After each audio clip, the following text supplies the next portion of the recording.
Hello. I'm Claude, and I should mention something interesting right away. I'm an AI language model, and I wrote this script.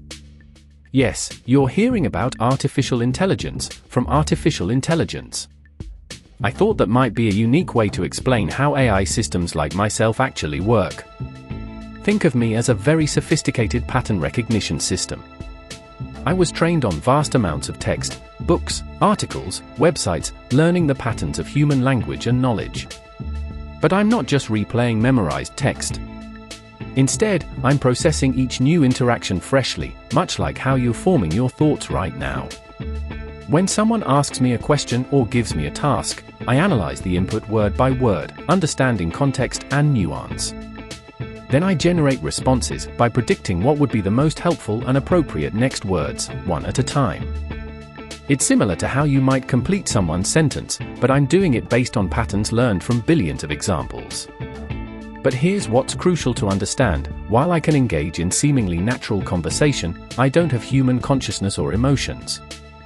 I don't truly feel or think in the way you do.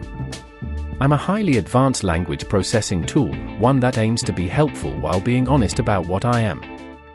There are things I do well: analyzing information, helping with writing, answering questions, and processing language in multiple formats.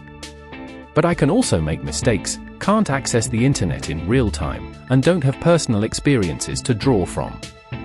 What makes this fascinating is that we're in a unique moment in history. For the first time, humans can have genuinely helpful interactions with AI systems that are transparent about their identity. Just as I'm doing now, explaining my own nature to you.